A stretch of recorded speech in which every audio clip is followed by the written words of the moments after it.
It's so sick when people do that. When I was a little kid, I was like trying to shoot this fucking can that was so far away at my dad's house. And I like was going nowhere near. My grandpa shows up and he's like, "Let me show you how to do it." I was like, "You don't know what the fuck you're doing." And he takes it and he goes, "Bah!" And I was like, just marked it. "The first fuck shot? was that?" And he's like, "I was in Vietnam." First tee. Like, damn, you're a beast. Yeah, first tee. Damn. So yeah, it's like you and frontside flips, dude. Way cooler than the frontside flips. I don't know, dude. I've seen you roll away from frontside flips where I'm like, there's no way in hell he's like landing that, and it just comes around for you, and you're just like waiting for it, and you're like, oh. Well, yeah. See people shoot gun like that. We're definitely gonna get into the frontside flip talk, but let me run this intro right quick.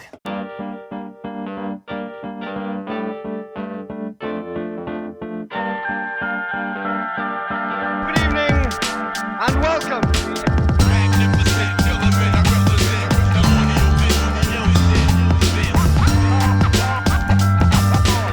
evening and welcome.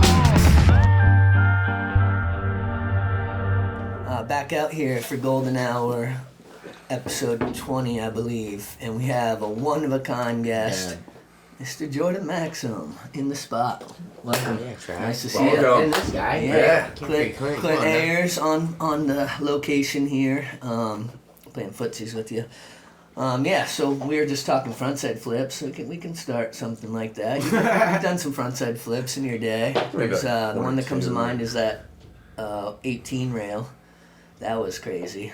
Franklin, did you see that fucking line that Nyjah did there in his part recently? Yeah, but this isn't about Nyjah. I did. And I was like, yo, my boy Jordan fucking frontside flip that shit. Take that. You tried the frontside flip El Toro too, didn't you? Oh, yeah, for sure. Oh, man. Damn, dude. Was that, I think you talked about it on something, but that was what, Ty was kind of push you to do it, or what? I went one time with Buckman when I was like 18. We just went to like look at it or something. And I tried it like 3 or 4 times, and I was like, all right, I got this. And then one time I went way too slow, and I barely made it, and like, fucked my feet up. Were you catching it and everything? Yeah, I thought I was going to do it at that time. But at that point, I had only ever frontside flipped like a 13 stair or something. Only. Dude, what the? So it went like... Yeah, right. Yeah, no, but to go from a 13 to 20 is like, there's 15s and 16s and shit out there. But I was just like, hungry little kid. Dude, and we happened to be in California. You jumped a lot when you were younger, too, though. How were you able to do that? Because we don't have any fucking rails here. Like, we have rails here in Vermont, but they're gnarly. They're not like the shit that, like, you're going to be, like, learning and getting shit done on. And it's quick set. And we had a lot of stairs. Mm-hmm. And I grew up watching Colin. Yeah. So would you like, or do you still, do you condition yourself at all for this jumping? Like, do you exercise or, like, jump rope and stuff? I don't jump that much anymore. Yeah. I skate a lot more on rails now. Yeah. Which is just, came with going to California and there being rails everywhere. Yeah. And no lie, people laugh about it, but it's like, bro, I remember when Chris Joslin came out, I was like, jumping's over, dog. What are you gonna do? Like, you can't do that anymore. Or at least you can't rely on that. He set the bar pretty high. Dude, it's gnarly, bro. Yeah. So, and there's nothing wrong with that, but I was like, I'm not gonna try to, just only jump anymore. Like, you gotta expand, because that dude came out and it was like, I watched his Plan B part, recently. I was just tallying it, because I wanted to see how many different tricks he did down the gap. Different gaps. And none of them were small. He did over 50 different tricks down gaps. Yeah, big ones. It's hard to sit here and think of 50 tricks. You do it for 20, but then you'd be like, okay, what's another trick? He did 50 tricks in that part down big stairs. And they're all different tricks. They're different tricks. Yeah, every trick you can think of, he did it down a big set. And it's that's inspiration to me. And it was fuck, I'm battling to do the big jumping stuff that I was doing. And it was I don't know, it just evolved into skating other things when it became available being in California. So it makes sense. Don't sell yourself so short, now dude. I remember remember don't jump as much. Seeing your Warco part, instead of getting that fakey flip you did off that massive gap, the massive concrete block into the park in the road or whatever, the Lenosi gap. Shit was gnarly, dude. Especially that frontside flip. I remember just running around on my skate rat friends in California and be like, dude, that's my boy from Vermont. Dude, wait, you guys have no idea. And we were definitely hyped. So it's safe to say you're the most famous and well-known person to ever come out of Barre, Vermont, right? I mean, has anyone else ever come up out of Barre and anything? I don't don't know. Probably some I think infamous, that's like, I'm not meth very dealers well and versed. shit. I'm Yeah. not very well versed in like what everyone else is doing from like my high school or. Yeah. There's no like famous people from Barre. Yeah. There could be though from like And- back in the day when it was like a blue collar town, like 100 But years that's ago. what I'm saying, I'm You not very well know, versed in like before the they- like the historical granite, folks. The Yeah, granite yeah, industry is like from Barre, so I guarantee there's like some legendary granite. Largest associated granite quarry thing, in the world, dude. Like, yeah. Is it? Yeah. When I was a kid, they came to check out they went to like suss out the granite quarry that was right next to my house, and they were gonna film the Batman there Oh, when they had like what? the ice villain or whatever. Oh yeah. But it didn't get cold enough in Vermont that year. So Ah. they didn't film it, and I was like all juiced, and me and all the neighbors were like, they're gonna film Batman right here. Dude, it would have been Arnold Schwarzenegger Sick. chilling and up. in Barre. Yeah. That would have been the coolest thing to happen in Barre, but no. I don't think Arnold Schwarzenegger was in Batman. Yeah, he was the ice dude. Oh, really? Yes. Dude. Yeah, he was in the one with him, Jim Carrey. It's like what I was Batman stoked 3. about. Like Jim Carrey was coming. That's what it was Yeah. gonna be. I Yeah. remember that. Yeah, like, yeah. Jim Carrey, man. I remember Jim Carrey was here for me, myself, and Irene. He was Yeah. in Yeah. that like cafe or some shit. I Yeah. still kick myself to this day for being a sucker because like all my friends at high school took the day off of school to be extras in that. Yeah. Got paid like No way. $500, and we're and I was like, dude, I spent all day at school. Like, oh, bro. oh, no, you could have met Jim Carrey. Yeah, and fucking made $500. Yeah, $500. So at let's that go. time was Let's dope. go back Yeah. a little bit here, though. So Still is. you know, you came up in Barre, and what year? How old were you when you started skating? I'm trying to remember when we first even met. It was- So up until maybe 10 years old, I was like, I just had so much energy. Like I still do, but I had so much energy and like I didn't know what to do with it. My mom would like put me in all the sports and I was horrible at everything. Like I played soccer for like 5 years. Me too. Never scored a goal. Yeah, it was really. They put me in yeah. goalie because I was so It's bad, crazy. and I would like even catch a ball and like walk backwards in the lines. And take my, like, it was bad, bro. I was like horrible at every sport. Had no like homies at school. They're like, this dude's way too aloof, And man. life just was like it was a rough childhood, just going crazy, and like I didn't really have any homies. And then when I was 10, they built the Travis Mercy Memorial Skate Park yeah. at behind Barrytown Elementary School, and Dave Wood, who was on here, shout out Dave, he's the man. Yes. He built that park, and I remember like in gym class they'd take us out and like you go on nature walks, and when they like cut down all the trees right there, they like told us when we were walking one day, they're like, this is gonna be a skateboarding park, they're gonna build a skate park here. And I remember as a little kid I was like, what, like a skate park, like that's cool. That is super cool. And I didn't know like anything about skating, but I was like, okay, a skate park's coming, and like a couple of my friends started skating and the B-side was there. So my mom got me a lesson and I learned how to drop in at the B-side.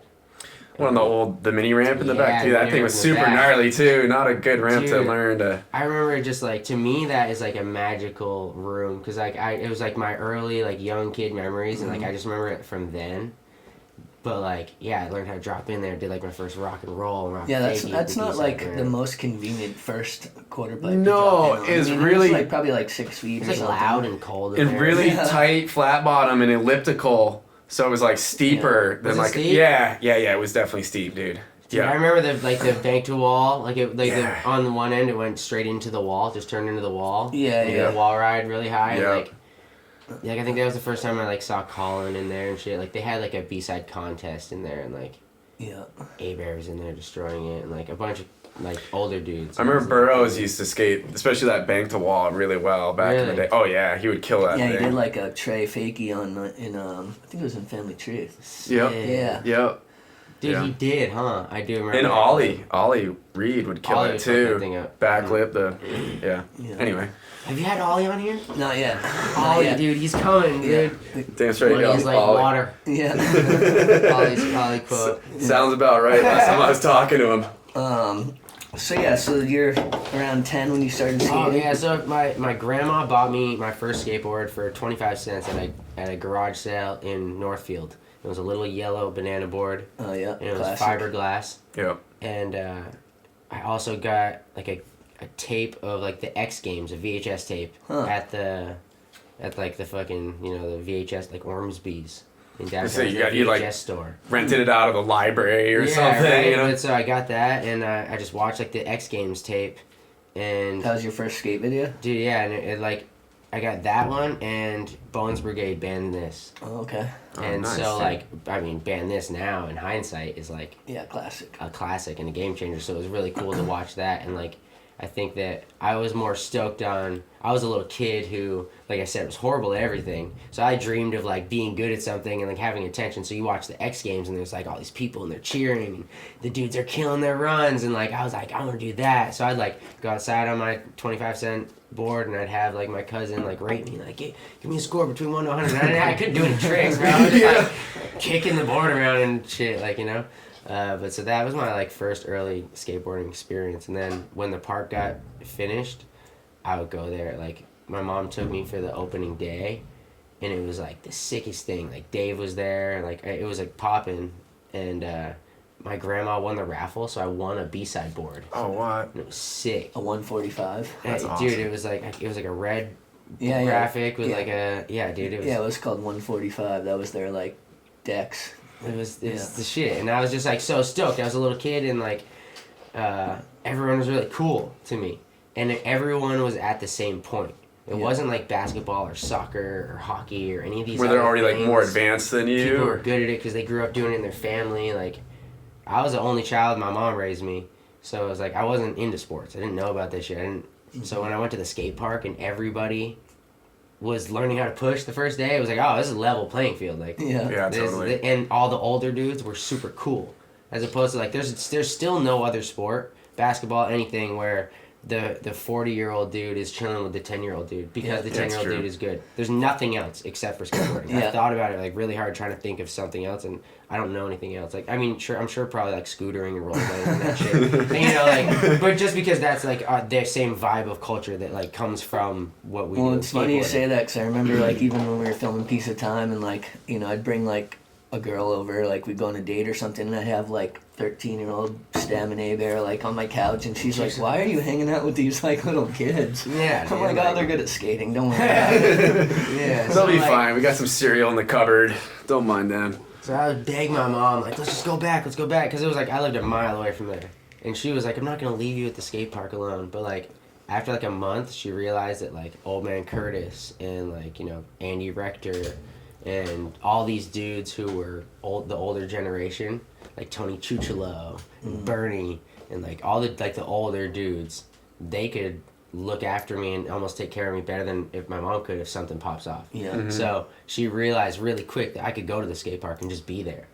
And so I was like, you know, a 10, 11-year-old kid with a cell phone. I would go through cell phones like candy, bro. I would just lose those things. People would steal them because I just leave them out. Like, they didn't do anything except make calls back then. Yeah. So it would be you could play Snake on them. Snake was dope. Yeah. Like eventually I got a phone with Snake. Yeah. That little Nokia brick. Leveling up. Well, yeah, I gotta say shout out Alexis because she's always been super supportive. Yeah, over Alexa. you. Oh, Alexa, sorry. No, Alexa. it's okay. It's a common one. Over, for you and just all of us through the years, you know, going to contests and Dude, my mom's a hook up hella the skate hotel mom. room. Your mom's Yeah. one of the good ones for sure. she- I'd always is, look dude. forward Yeah. to seeing like her in the Hales at like, you know, when we go to contests everywhere. And Yeah. it's funny. I was a little older, so I'd like go sneak off and have some adult beverages with the parents. You're like, Alexa, Yeah, yo, dude. where's my Lawson at? She was always about just supporting me, like in anything that I wanted to do. Like no matter what it was, and like she knew that I loved skating, obviously, and she saw that it was like a place that I was actually happy. So she was super down to just bring me and my friends, like to contests and everywhere, and like we'd go all over the place. Like she'd find out about contests I didn't even know about. She's like, yeah, there's this contest in Pennsylvania or wherever, like Wow. a little Grom contest, and we'd go and we'd just meet random families, and like she would have all this like her whole little like mom connection, and I'd be homies skating with all like little Dustin Blauvelt and Cody Davis and Oh Timmy yeah, Canoe, Cody Davis like, is gnarly, dude. Yeah, all those like little contest dudes, and it was sick. It was fun. I was never like really great at contests as a kid, but it was just fun to like have those experiences, and for my mom to be able to like just be super down to help support me. Yeah. So real quick, I gotta ask, when the hell was Tony Trujillo at the Barre skate park? Tony Trujillo? No. Or is this Tony different? Chucholo. Okay. Tony Chucholo. Okay. People say that often. I'll talk I'm like, about did Tony I mishear Chucholo, that, or? and they're like, Tony Trujillo? And I'm like, no, Tony Chucholo. Okay. All right. I was like, man, did I miss out on some sick demos? So I feel like you got really good though. Like most kids around here, when talent like that's like where you went to just fucking skate all day. Like you'd be there all day just getting after it, right? So like Barre, for people that don't know Vermont that are watching this, like, where I'm from in Barre is here and Talent is up here. And it's like, 45 minutes once you get to the freeway. It's like, 10 minutes to the freeway and then it's 45 minutes. And we have gnarly winter here. Lots of snow, everybody. Yeah. So like I'm like lucky if I get to go up, on the weekend. We'd go like a day for sure on the weekend. But like during the week, my mom's working. There's no way I'm getting up to Talent. There was, when I was like maybe 7th or 8th grade, there was a kid named Robbie Salter, and him and his homie Travis, they would go up on Wednesday nights for some reason. He had a truck, and if the weather wasn't bad, my mom would let me ride in the back of their truck because his mom like worked at the school. So she like, this guy's okay. Yeah. So I would randomly get these Wednesday night sessions. Like me and Andy Rector would get in the back of this truck. But it was super rare. So I didn't start going to Talent like all the time until I was like maybe, 16, 17 when I got my license. Got a car, yeah. Same here, But man. before that, it was just, Barre, like every day, all day long. I would bring my board to school. I had to like go through all this shit to let me bring my board to school. I was gonna ask you, Thought it was like a weapon or something. Yeah. So I bring it, drop it in the principal's office at the beginning of the day. I'm like, cool, hold my board, make sure no one fucks with it. That's great. Yeah, That's the totally. best place for it. Yep. And then I'd grab it at the end of the day, and I'd walk out behind the school and go to the Barre Park, and we had a fat crew, man. It was that's sick. awesome. The golden years are just like, there's always 10 dudes at the park, and it was really fun. Yeah. It was just great times. Yeah, so at a certain point, you and Cookie became pretty thick, and I feel like you guys fed off each other a lot because you were like the younger generation, Yeah, talk a little bit about just like, did you feel like you guys were in competition, or what was like? Dude, I met Cookie when we were kids, and I don't know if y'all remember, when Cookie was a kid, I don't know if it was, I don't know which way happened. I think that he's pretty much just naturally talented, and his body didn't, like, it looked like when he was a child like he was trying very hard to make his shit look really steezy. Like, he would watch Colin and Marshall, and he was, like, trying to steeze his shit out and, like, wear his PJ pants. And I remember telling him as a kid, like we didn't get along when we were younger. I remember being like, if you maybe just didn't try so hard to make it look so good, like, you'd land some tricks. Like, because he never landed anything. But he just tried to, like, make it look all steezy. Or, like, because now, look at him. He has that style. Oh, so, yeah. I don't know if all that trying to be steezy turned into this natural steeze, or that was just his natural steeze shining through, and he just couldn't control it yet. Couldn't quite, yeah. Which is, I think, is probably which is probably the real case. But as a little kid who was probably just jealous, who had no style, I was like, bro, just land a trick, bro. Oh, dude, you have some unique style, Jordan. I appreciate that. Yeah. But so I we didn't really get along. I actually had me and my homies had a magazine in Barre. We like made a little skate mag. Oh, hell He was yeah. like the poser of the month one time. Oh shit. The magazine is out Sorry, there. Cook. No, and this isn't the first. Heard it first. Oh yeah. No, this was like we talked about this before and other things, but it's just a funny thing, and it's funny because we became best friends. Yeah. Yeah. Like we just didn't get along for the longest time, and then I don't know what happened. He saw me land a trick at Talent one time when I was a little kid. I was trying to do a kickflip no side down the steep hub down Filene's, and I locked into a frontside flip 5-0, and I didn't know how to get out of it because I'm just this little kid, so I just like jumped. And I sex changed. My board stayed the same way, and I landed it. And he was standing up on the steep bank, and I looked around as a little kid, Like, who saw it? Who saw it? Who was the kid who saw it? And he was like, "Go, bro!" And there came to a point where, like, me and Cookie were the ones who were skating all the time, and we're progressing, like let's play skate on the hip, And So it kind of just like organically you two came together, and you're like, all right, you're like around each other all the time, and on the same like, level. What are we so fucking hating on each other for? It's like that one no neighbor point. that you Yeah. have that it's like you don't really fuck with them, but it's like it's the only one to play with after school, so you just do. And then eventually, after a couple of years, you become best buds. You're like, and it's yeah, this guy's all right. Then teenage years Gotta happen, get out. and it's like, we're just like, we both love Lil Wayne, and like we're both just like experimenting with just like being wild teenagers and many different aspects of life. Would you guys like go for like little burn turns together like we all used to Sure, back at bro, Talent? like, Go back okay. to the Ben and Jerry's factory. I Or, don't know if you know this, across from Talent in the same parking lot, like when you walk out of the door, Talent, that dude across who had all the cars behind his shop. I don't know if it was a car dealership or... It's like a workshop right there. Shop. Yeah. Behind that place, there was an old short bus, a little school bus. Oh, what? And it was there for like years. It was like broken down or something. And it was unlocked. And I don't know who found it, but like that was the spot in the winter because we were kids and we didn't have cars. So we were like, 15. And when we first started smoking weed, we were like 16. And it was like, we got nowhere to go. So we're going to go out and go in this bus, sneak across behind and go in this bus and claim the bus. And it was like, so yeah, we were like, that's pretty just perfect. Hectic little kids. Like, and it's not even like, that's not even like that hectic, but, yeah. I don't know.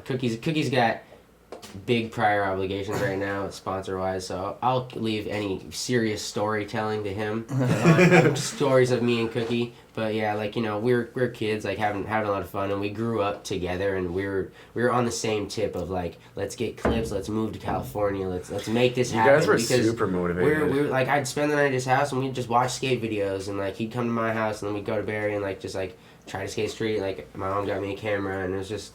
We were both very motivated and we were feeding off each other's energy and just trying to grow. And like we just wanted to learn every trick. I remember down something bigger. Running into you guys even out at like Montpelier when you were filming this year with Danny Hopkins. Yeah. And I actually like went out and filmed a couple clips with you guys. But I was just like, dude, this is like the younger generation, like these younger dudes are super motivated and they're out here doing their own thing. Well, and that's the next thing I was gonna say is like, so D-Hops, Danny, shout out, basically became like your filmer in the younger years, right? For sure. And he made a few videos. Yeah, shout out Danny Hopkins for sure. He was he was just like he went to school with Cookie and all the dudes up here, and he was just always at talent, and he had a camera and he was down, and he's always like, you can look back at like his old videos like this year that we made when we were teenagers, and he never cut anyone off. The angles were always good. Like he is just a naturally talented filmer. He is, and it's really cool, and he's still now like he works in like videography. Yeah, like, he's over at Driven. Yep. Yeah, so it's sick to see him see how he's grown. But yeah, he was the dude when me and Cookie were 15. He took me and Cookie's footage that we had, and he entered it in this contest where. You send in all your footy, and P-Rod's gonna go through all the tapes and pick a team, handpick a team. Oh no shit. Yeah, this was the first Mountain Dew shit. Yeah, and me and Cookie didn't even know he had entered this contest. It was just something he did as a filmer, like, I'm gonna take my footage and enter it in this thing. Mm-hmm. And I showed up at Talent one day, and everyone's tripping out. They're like, yo, you and Cookie are on the Mountain Dew, like, you guys got on? And I was like, what do you mean, Mountain Dew? You're like, talking about Mountain Dew? Like, I'm drinking a water right now. Sure, I'll take a Mountain Dew or whatever. We're talking about, and they're like, yeah, you won this contest, P-Rod picture video, blah blah. Oh, no shit. And like that was called like Amforce back then. Yeah, it was Amforce, and he picked 20 dudes from across the country, and it was like Tom Rohr and like Julio Oliveira, Theodis Beasley, Carlos. Dude, it was a sick ass squad, and I was like, this is crazy. I don't know how this happened. Well, it was sick because I don't know how much longer after that it was, but I started, doing some freelance stuff for Mountain Dew, and they sent us down to Tampa a few years. And it was, we had the whole squad down there. Those were some good ass times. Dude, it just went from like, we had no sponsors to like, now we get like, $500 a year or something. And it was like they gave us like a check for $500 to help us to do travel stuff, and then like we'd do one Mountain Dew thing a year, and it was like we'd all get together and go on this trip, and like P-Rod would be like all 20 of the dudes that got picked, and like a team would be shooting the photos, and I just remember like tripping out. I was like, this is insane that we just like got thrown into this, and that was like the first thing that really me and Cookie got put on. That was like, I think, put us on a real path that we were like, oh man, we can do this. That's the way I've always thought. It's obtainable, right? Mm-hmm. And that's when Zach Hibbs was running that whole program, right? Yeah. Him and Doug Clark. Turns out that Mountain Dew, their marketing goes through Fuse Marketing, which is a brand out of Vermont. Yeah, oh, is it really? Yeah. That's what I ended up working for. So you can go to Fuse Marketing in Vermont, and like that's where all of Mountain Dew's marketing is from. I had no idea. Their sports stuff. Oh shit, dude. And that's how we ended up getting on. We found out years later in Dubai. Me and Cookie are sitting there with P-Rod, and we're just like, this is crazy, bro. Like, we're in Dubai right now, chilling with P-Rod. Like, Paul's the homie now. Like a super good friend, and it's so crazy. And I'm sitting there, just thinking that, and I'm like, this is crazy, bro. Like, Paul, like, you have no idea. Like, thank you, bro. Isn't like, P-Rod the one you- who gave you the nickname Max Hammers? Yeah. No shit, dude. That's awesome. Or no, he's not. I'll tell that story in a second. Very fitting name.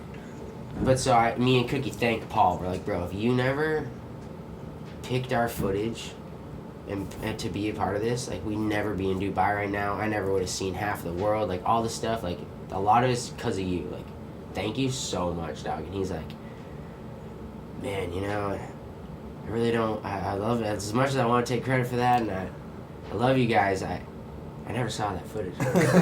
He's like, I had a team that did all that. I never saw any of that. This guy was barely even a part of any of that shit. No, I was No just shit. like, They just used it was such Hey, a funny, honest guy. It was super cool of him to tell me, but it was like, you know, for years that fueled us. Me and Cookie, like, yo, P-Rod watched our footy. He thought it was dope. We can do this again, you know. Yeah. And here's I'm We traveling with him. got I'm like, this, he dude. knows my clips. He's seen my footage. Like, Oh, yeah. no, Hey, no, and he's a boss. So perfect case in point. All sometimes anybody needs is that little ego boost, that little confidence booster to like Straight believe up. in yourself. And Yeah. I mean, obviously, it's like you had that growing up with like your mom. She must have really believed in you, or like Yeah. you said, she just saw that this made you happy and like it was a Yeah. good path for you. Back You to know. Tony Chuchalo, he was the first dude who ever believed in me, like, outside of my mom. Who, like, the first dude to ever tell me, like, and he worked for Ford, him and Old Man Curtis and Bernie, so they'd travel around. He'd pull up to the skate park in this Ford truck that's all, like, kitted out that goes to these big sports events, and I thought he Yeah. was just, like, a god, you know? Like, this dude who, like, really does shit. That's the big And he homie. would chill with Tony Trujillo and, like, all, like, the dudes, because he'd be at these events running stuff, like, when people would win Ford trucks in those big contests, like, they were the dudes who were giving them. Alright. So Cool. he would see people, like, he saw the industry, and he would tell me when he'd come back to town when we'd be skating, he'd be like, you got it, kid. He's like, you can do this. He's like, and it would, like, shake me. I'd be like, bro, like, someone who knows the industry, not just like a family or a friend, like, oh, you're good or whatever. Someone who actually knows what's going on is like, gave me this motivation. So I was like, Yeah. that's fucking, that's dope to have someone tell me like that. Oh yeah. So that was like the first dude who like ever, and so yeah, for anyone out there, like, you know, just any kind of inspiration, it really, like, use that. You, like, you know, if someone tells you some shit like that, use that to fuel you, because it can take you a very far place, and it might Yeah. not even be a real piece of thing, like the thing with P-Rod. Yeah, right, right. Or even if it doesn't take you to that place, I'll still never forget skating a contest down in Rye. You know, with Dave Yeah, Baczynski, Rye. and I think Manny might have been there. Yeah. And I did a nollie back heel over the hip, and one of the talent scouts that was like watching the warm-ups just like got out of his chair and was like, "That's the real shit right there," you know. And it's like, you know, nothing on Dave, but like he wasn't doing that for the other guys. You know, he did that for me. And it's like, sure, I never made it pro, but now as an adult, like I still have that memory that I can cherish and hold on to, Yeah. to let me know like That's cool. it's a real thing, you know. Alright. So yeah, let's jump around a little bit here. So you got on Silent, and we had Wida on. I don't know if you saw that episode, but that was a sick one. He talks Yeah. a little bit about the whole Silent process. But what was that? What was that like for you? Like, how did that all go down? All right, right before I jump into that, I'm just gonna close the loop because I'll Alright. forget about it. Max Hammers came from fucking Greco. Oh, okay. Oh yeah. I was at that. Speaking of Witta, we were living at the Silent House, and Witta came home, and he fucking. I was chilling there. I don't even know what I was doing, but he's like, "Yo, I was just at Griffith Park. You're never gonna believe this." He's like, Reynolds and Greco and P-Rod and all these dudes are at Griffith Park, and they're watching the park. And I was like, "What?" He's like, "Yeah, they watched it like 5 times."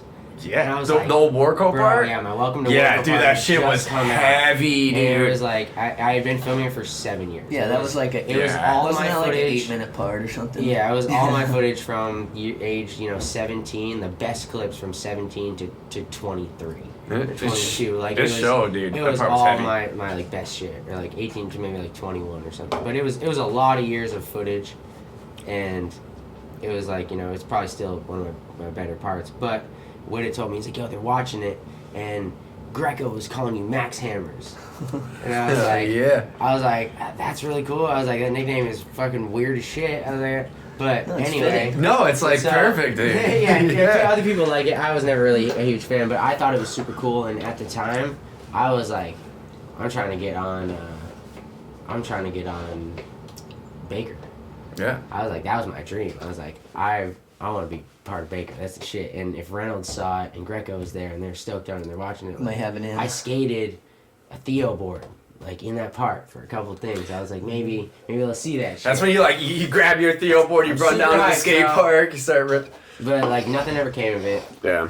And then a few years later, maybe like 2 years later, I did the Nollie Tray 50 at the Barracks. Oh, and I was yeah. riding away, and P-Rod was there. That was at in the that bottom. like Maxham overdrive or is Yeah. that what it's called? Yeah. And Paul was there, and he came up and high fives me, and he's like, Max Hammers, and that made the edit or something. Yeah. So that is when people knew the nickname, and like a bunch of people started saying it after that. Yeah, that was a fucked up Berrics park because say what you want about indoor park footage, but you could tell you put some work into it. I remember you had like there was a little pole jam off the set, and you did like a pole jam backside flip down the set. That was dope. Dude, Yeah. the Barracks was the shit, man, and still to this day, like people that come into town that have never been there, it's like Yeah. I bring people there all the time that have never been. Like you can see it in their face. Like it's cool to go in that place. Yeah, like, first time I people went- can talk shit on it, but I don't know why you would. Like First time I No, went, the place I was looks with you incredible, for man. sure. I rolled up with you and Colin and a couple other people. Yeah, so that was fun, dude. And yeah, like when we moved out there,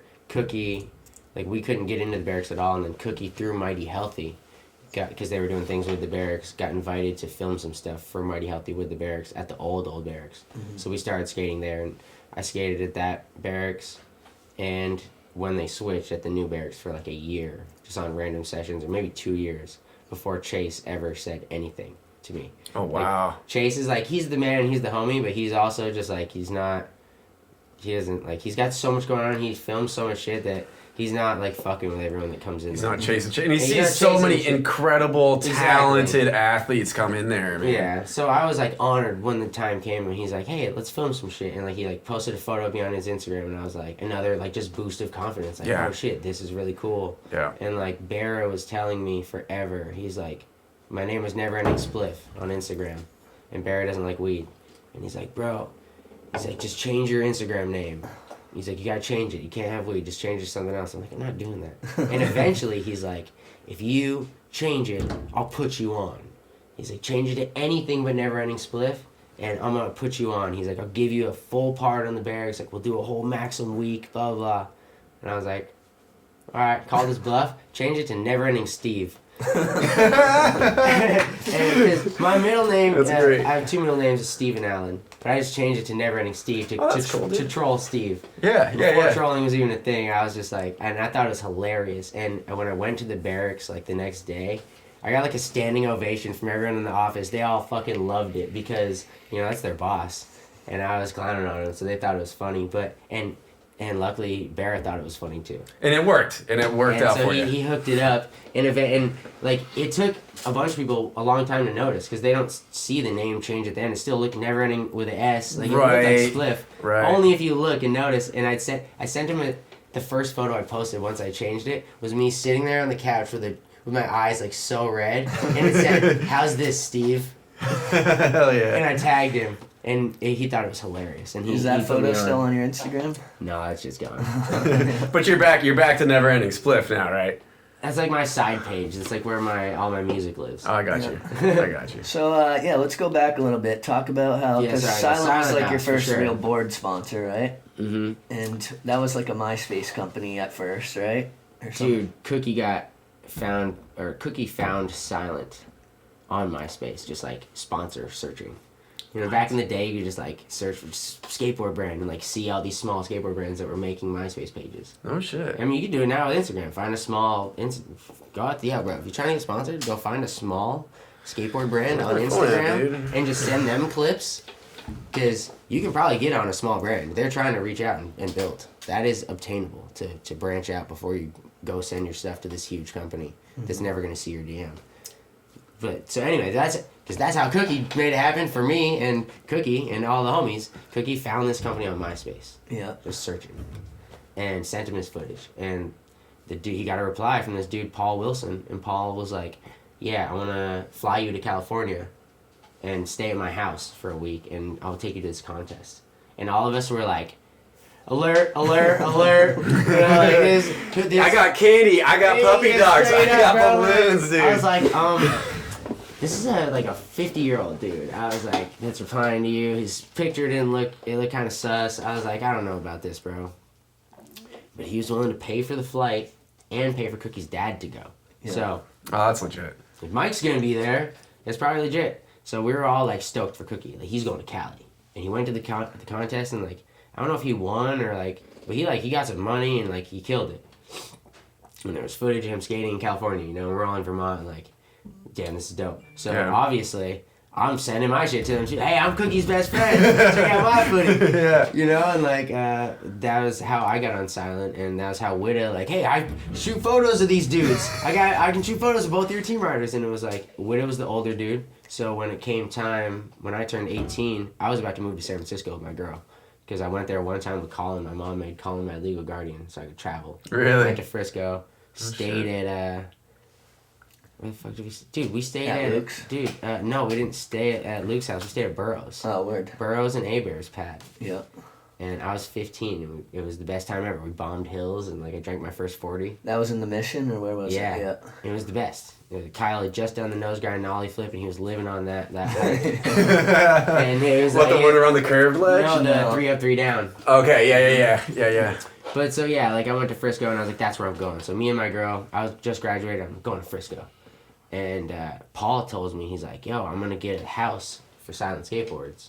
And if you and Witta come to the house, you guys can live here rent-free instead of San Francisco. Yeah. Because I told him, I'm moving to Cali. I'll be in Cali. I'll just be up in Frisco. That was the La Crescenta house. And he's like, yeah, come. And fucking, they got us this nice-ass house. Like a house. Like up in the hills and shit. Right. Usually when you move out of your mom's house, you move out of like a nice house and you go to some shitty apartment with the boys, and it's just like, it's dope because it's your own place, but it's nothing nice. It's a shoebox. It's got no windows. We had a very nice transition from mom's house to our own house. Yeah. And it was just, dude, it was crazy. Like we moved out there and we didn't know anybody. Like me and Woody didn't know anybody. They just built the Carl's Jr. Park, and we would drive like 30 minutes every day to go skate the plaza because it was the first plaza that they'd ever built. And we just like meet homies randomly, and met this dude who sold mushrooms, and that was like, I like buy mushrooms from him for a while, and it turned out he was this dude fucking Brendan Klein, who is now like, you know, a lot of people, if you're a skateboarder, you know a lot of knowledge about skateboarding. Brendan Klein is a huge photographer, and he's shot forever. Like he's shot Costin and like all kinds of legends, and he's the team manager at Jessup now. But I just knew him as, I still have him on my phone as Mushy. And he was my mushroom hookup. And one day I was looking at the photos and I was like, wait, are you Brendan Klein? And he's like, yeah, dude. And it just turned out like that was the shit. But like, so that was how we would meet people, just like super organically. And we just met a bunch of people, and we stayed at this house, and we just partied, and we were just young, and just, we were there for, I think, a little over a year, maybe a year and a half. And then Paul was like, I can't afford this house in this nice area anymore. So he moved us to Echo Park. Yeah, that's the house I went to. The Silent House. And that was your normal, you know, My apartment in skater the apartment. hood. Yeah. The block is hot, doggy. Bro, like, yeah. Diamond Street gang was no joke, bro.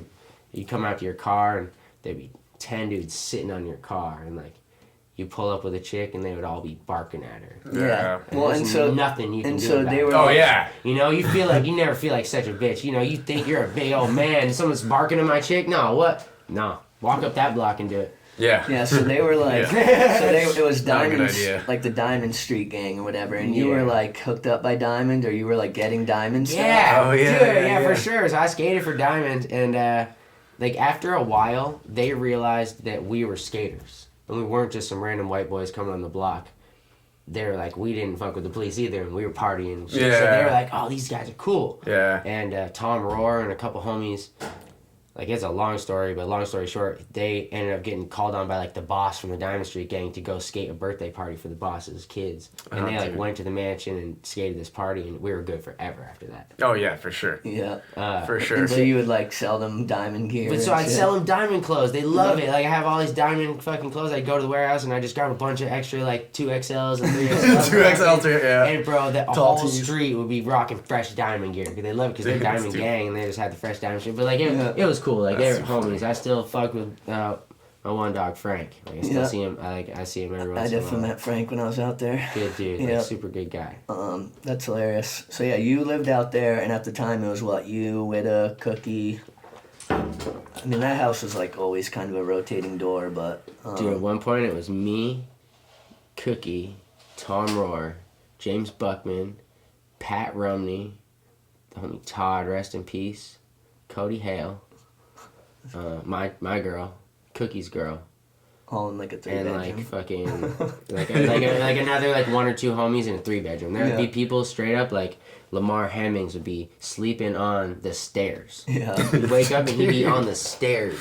One time I woke up and Lamar was on the stairs with, I would buy those like frozen mashed potatoes that were like all like grinded up because I would buy living off frozen food. Oh, yeah. Have them in the freezer. He came home all drunk one night, didn't even warm the shit up. It was just there's a bite taken out of the frozen potato and he just passed it on the stairs.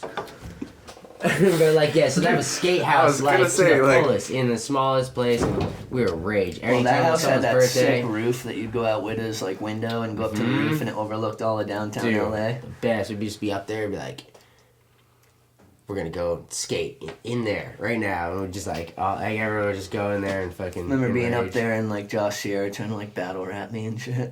Really? Yeah. I didn't know. I don't remember Josh rapping, but I'm sorry, I'm gonna have to shut this down. No, I'm pretty sure it was him. But yeah, that house was sick. Shout out Josh, dude. Yeah, no Great- doubt. great stuff. So yeah, so you're on silent for a while. I know we talked a little bit on Witta's episode. We did that like that tour all over the East Coast. Yeah, that a was fucking good ass time. Mm-hmm. Went to like A lot of people. 7 or 8 cities, and all of Yeah. us packed in a van. Yeah, that was sick. Yeah. And so then at a certain point, silent kind of fizzles out. And was the next board company you got on Warco? Yeah. Yeah. Yeah, I think so for And, sure. and that's So. Warco ended up turning you pro. Yeah, so I was like fucked. I was like, dude, I spent so long filming this part with Buckman, and like we butted heads at every aspect of life. We did not get along, and like I worked so hard to like live through filming with this dude, and he had all my footage on his computer. So I would have to like suck up to him. It was like before, back in the days where it was like I didn't have a laptop, and he had power over that shit, and he would delete clips on your ass. Dude, You get a clip, That sucks. and then later in the day he'd be like, you don't do this for me or whatever. Like, You I'm didn't do deleting the I'm dishes, deleting bro. that clip, and he would, and you'd never see the clip again. That's lame, man. And bro, oh That's my rough, God, bro. dude. And I love Buckman now. We're adults, but like just shit like that was like, all right, bro. Like, so I work really hard to have all this footage that I filmed, and Silent goes out of business, and Buckman's making his own video, and that was gonna be cool. But I was like, I need to put this footage out. I need to do something. And Ira, that's how I met Ira. Ira was he was the team manager for Warco. Yeah. And I was friends with like shout Daniel. out Ira. Ira's the man. Yeah, Ira Yeah. Ingram is Yeah. like he's like a father figure to me, straight up. But so Daniel Knapp, who I was homies with, and Norman Woods, they were like, bro, we could get you on Warco if you want. I was like, really? That'd be dope. And they were like, we'll buy all the footage from Buckman. And I was like, that's the only way we're gonna get it. Yeah. So they gave Buckman, I don't know how much money, but they bought the footage from Buckman, and they're like, Good on just them. put it out. And so me and Ira sat down and we edited all this footage for days, and we came out with the part, and then all the leftover footage ended up being my spliff mode part.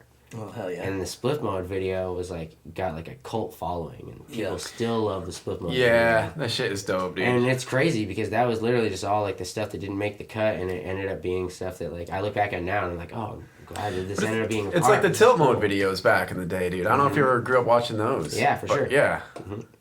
Yeah. So Warco turned you pro. What was that process like? They wanted to turn me pro when I got on with that part, Yeah. and I was like, no, I can't do that. I was like, I'm nobody.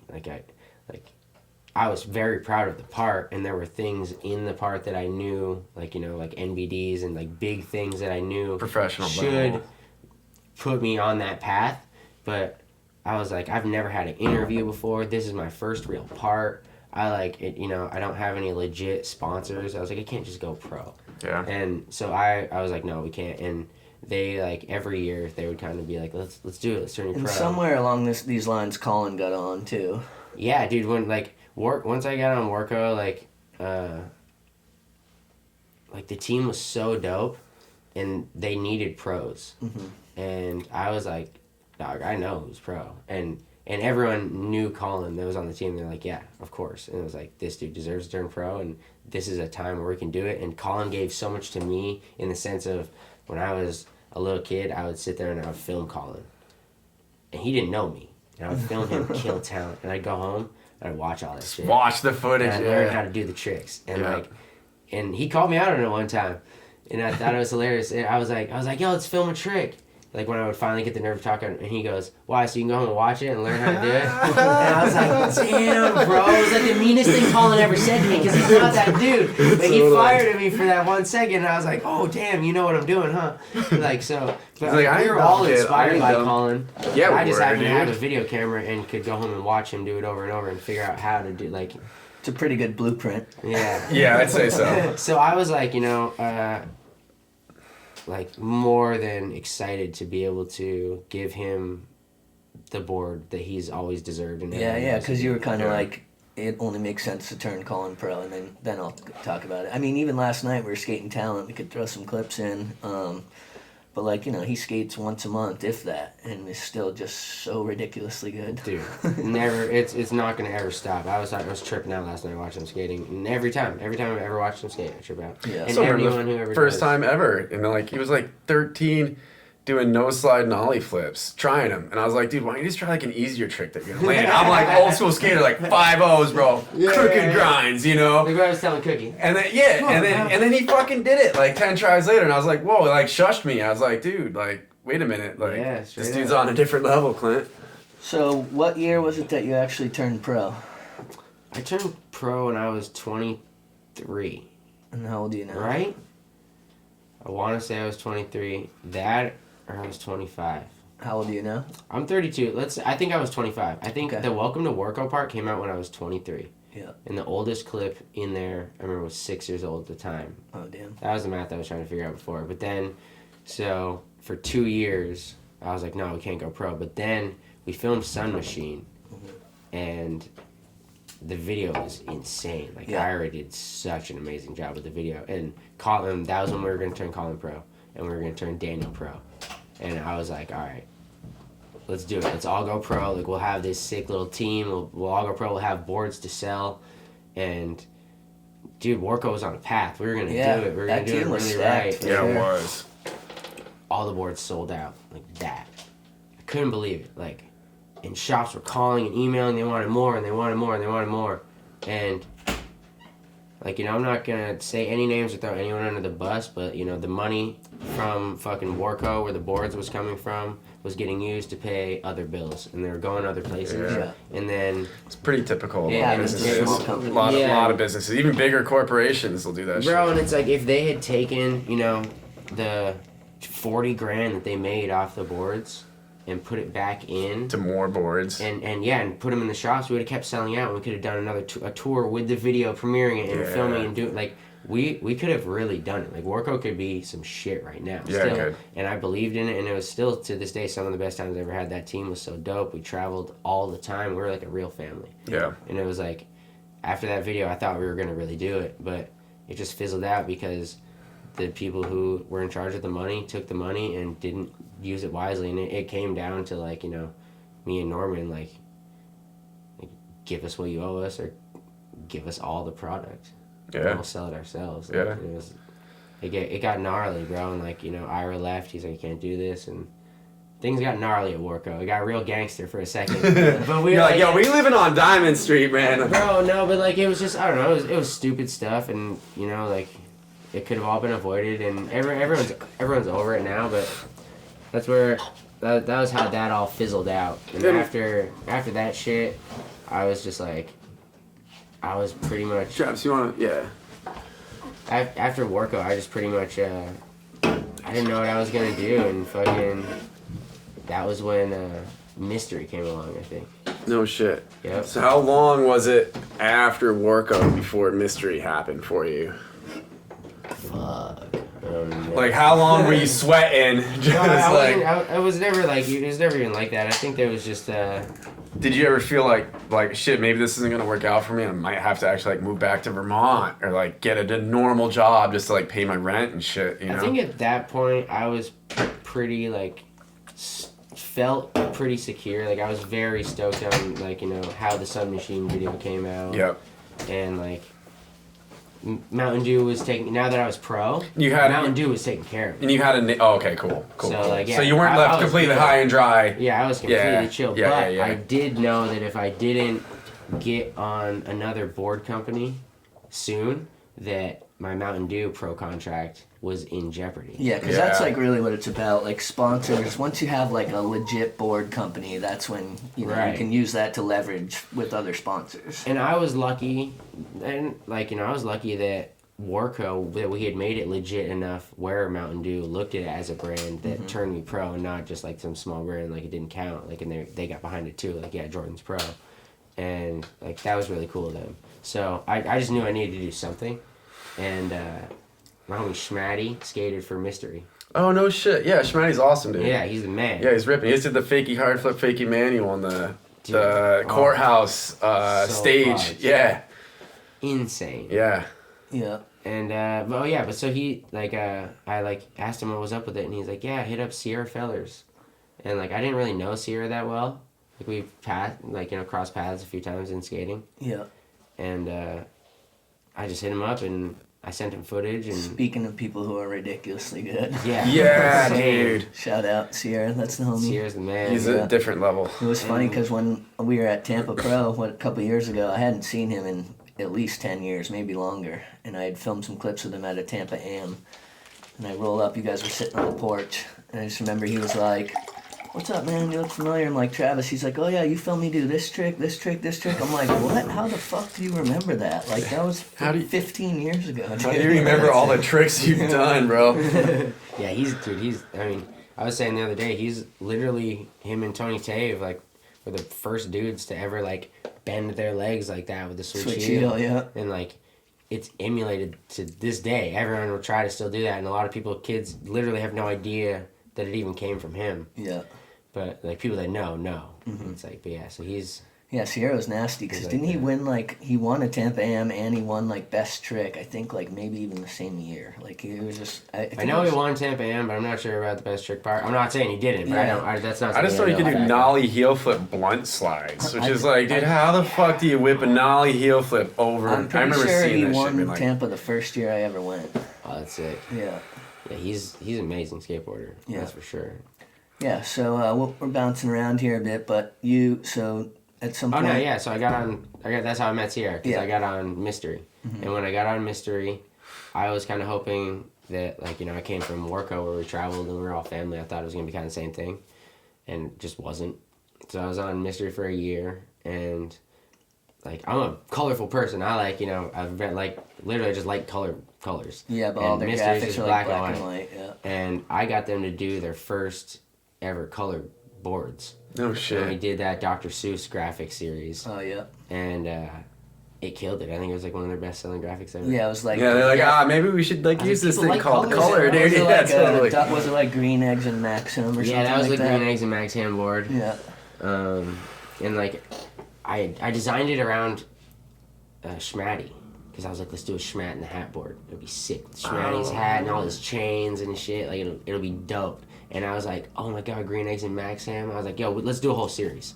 And they were down. They're like, let's do it. This is cool. So I designed the art for it, like a mock-up, and like sent it off. And I can't remember who did the art. I wish I could shout them out because they killed it. But yeah, they did the art. And dude, I want to say, I don't know. I'm not going to say any names because I don't want to give someone the wrong credit. But the art came out dope. And so I was only on there for a year. And that was like the last graphics that came out was those ones. And I went to Blind. Yeah. Because my homie Eric Clavel that I was filming with all the time, he was... Legend. He's the man. He like, this random dude just moved to LA and he was living in his car.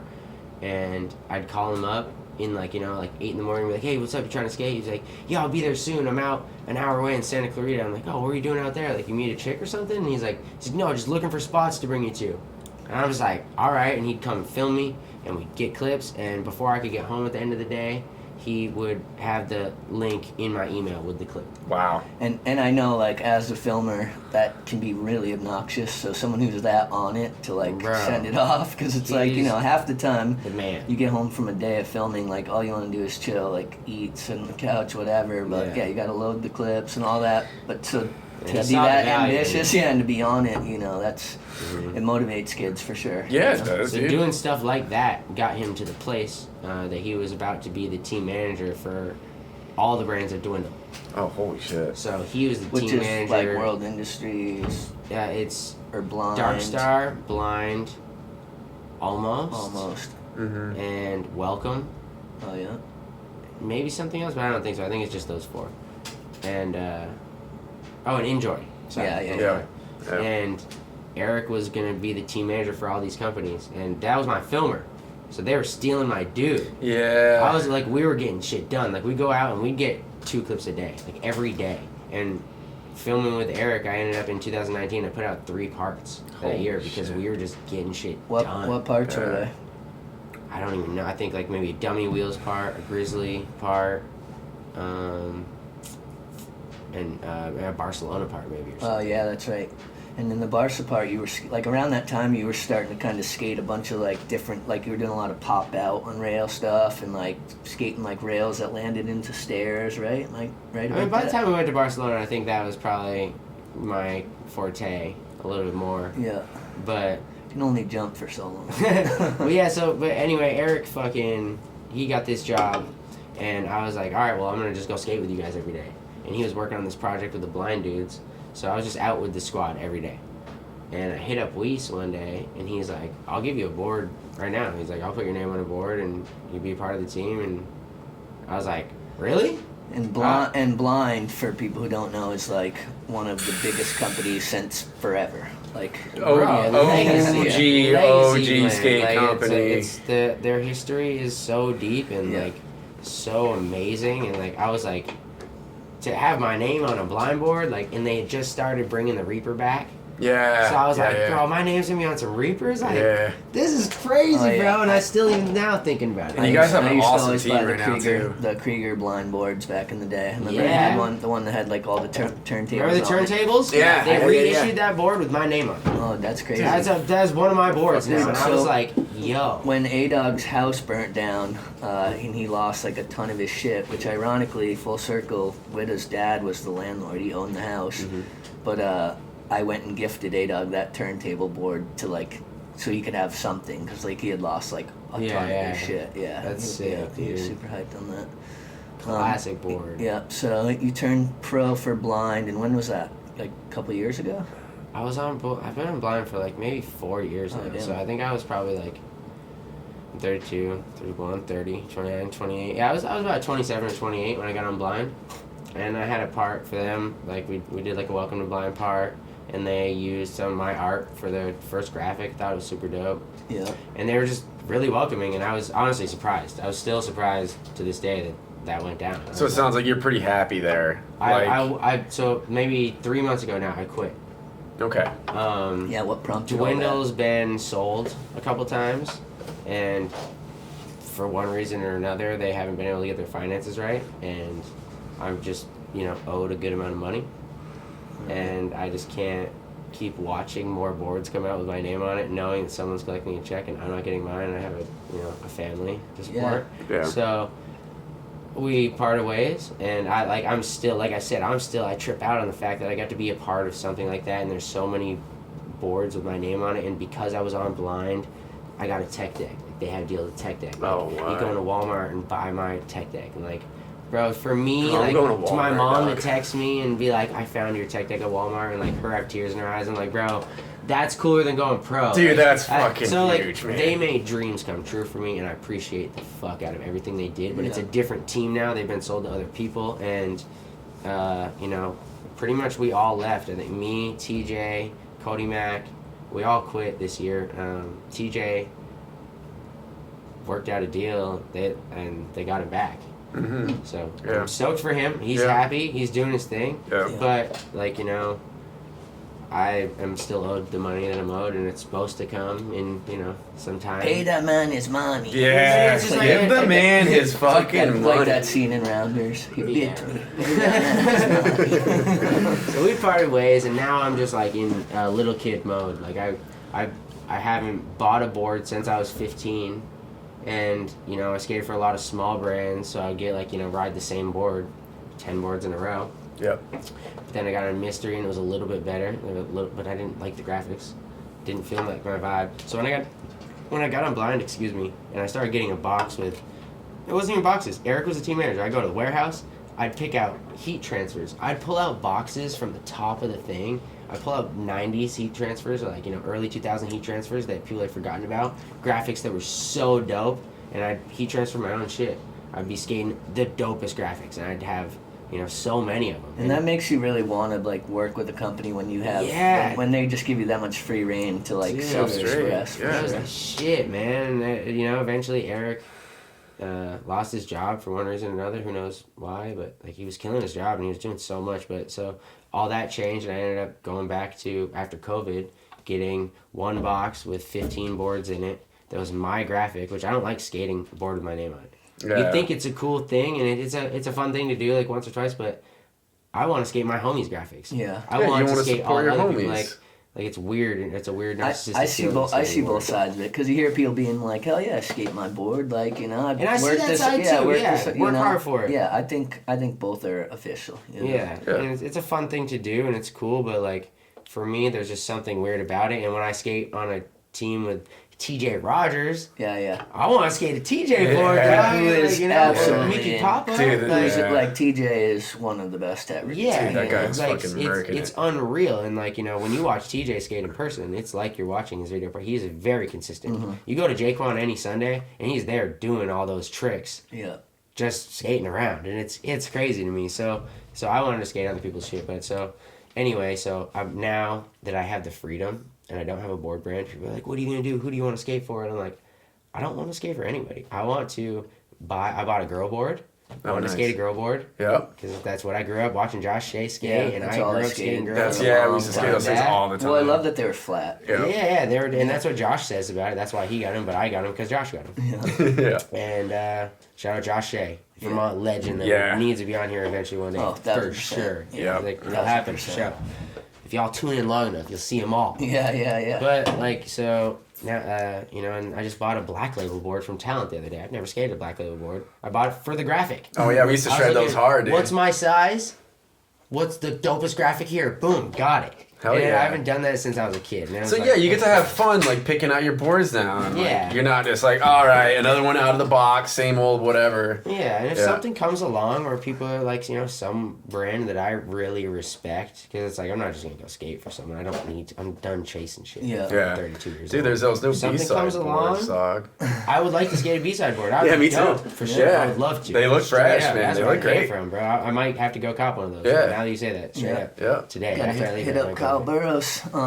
So yeah, talk a little bit about the whole I Dabble, because I grew up in the 4-on-1 era, and Yeah, dog. Yep. you guys, a lot of us did. You guys essentially there wasn't really any video magazines popping like that. Everything had kind of turned to more Instagram heavy and just YouTube. just a different thing. And so what kind of was the path, or what inspired you to start doing I Dabble?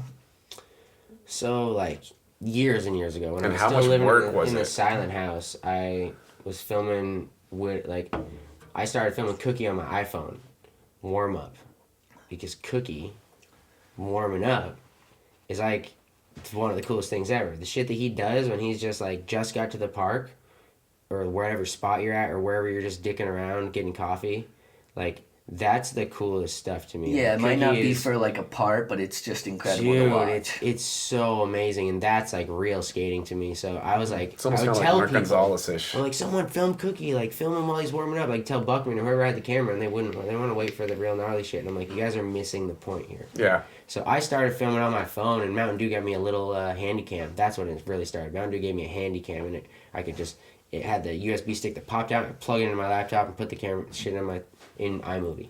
Yeah. And I was all right, Yeah. so I just started filming Cookie all the time. And because I had the thing out, everyone else, let me get a clip. Oh yeah. And I Yeah, just filmed totally. for over the course of like maybe a year and a half or 2 years. I filmed until I had this timeline that was like an hour long of just so much hijinks and like living at the silent house, and Cookie like had a full part, like 2 parts, and like all just whatever bullshit being a kid at that time. And I was like, I'm gonna put it out, and I asked Widow one day, I was like, trying to get a clip right now? And he's like, I dabble. And I was like, I dabble. I was like, that's dope. Hell And I was yeah. filming it, like a lot of it on my iPhone, editing in iMovie. He said, I dabble. It's not just skating, it's a little bit of this and this. It's dabbling. the I Yeah, was like, yeah, fuck yeah, it. totally. I dabble. Yeah. And I was like, all right, we're gonna put out a video called I Dabble. Just a fun homie thing. I premiered it at the fucking bar. So the it was, Cha-Cha you Lounge. never intended it for it to be like a video magazine from the get-go? Not at all. It was No just shit. with my iPhone shit. Classic And, homie project. Yeah, and Yeah. I did 3 of those over the course of like, some years. I think I rap in one of them, don't I? For sure. Yeah. 100%. Yeah, there's a freestyle. Like, Sounds about Cookie's right. killing it, and you're freestyling behind him. It's dope. Go watch. I think it's either number 2 or 3. Yeah. But they're out there online, if you can find them. And I did like the last one was the We Are Blood premiere tour video. Like I Dabble 3 it was called Monica Legitsky. We Are Blood premiere tour video. Because when We Are Blood came out, we did a premiere tour. We just traveled around the world premiering it and skating all the cities, and I just filmed everything from that and made a video. And that was I Dabble 3. And that was the last full-length iPhone video that I made before One Day in the Car with Sierra. I was like talking about 4-on-1, and I'd been watching a bunch of them, getting stoked, and I was like, man, all we see is all this gnarly skating, and I don't know who the people are. Like, all these dudes are so dope, and there's all these really dope dudes who don't have the sponsors to get on the big websites, so no one gets to see them, they don't get shine, and their story is dope. And there's all these team managers who are really dope, and filmers who are so funny, and they're behind the scenes, and no one gets to see them or tell their story, and they skate too, and they've never had a part. And that's Yeah, and that's it's the more real, than just hammers. That's you know? the real skateboarding. shit. Yeah, that's Yeah. the real That shit. is what That's the culture. skateboarding is, and like, yeah, there is the gnarly ass dudes, and they deserve that fucking shine. But you also deserve, everybody else deserves shine too. And I was like, bro, this needs to be happening. And Sierra's like, why don't you just do it? Like, you already film like your iDabble stuff. It's already like this like cool like video magazine almost format where because it's all this different stuff. He's like, why don't you do it? And I was like, it's just a lot of work, and like it's a lot of money, like to start a brand, to like buy a camera, Oh, to yeah. get like everything going is money, you know. So So I know I've tried and failed more than once. yeah, so we were like, I was like, so that's what's stopping me. And he was just like, I got some bread. He's like, Oh yeah, he's like, Sierra. He's like, I'm down. He's like, Good I'll help on you. him, man. He's like, if you want to do it and like, it just be, your thing, I'm down to be there and help. So we partnered up, and like, I own 60%, he owns 40. Fuck And yeah. we both just threw down our initial investment, and we paid for all the paperwork, and we got the camera. And because I was like, bro, between your circle, because he's the generation above me. He's your guys' generation. Yeah. And so he knows all these other people, and he has all this respect from all these people that I don't have reach of, and I have all this reach the same. Yeah, that he different doesn't. pockets. Yeah, we're in different parts of Yeah. skating, so we're like, I bet if I get a little camera that films 4K, it doesn't look like a big intimidating camera, I could go to all the homies and I can get footage that no one else can get because it's me with the camera.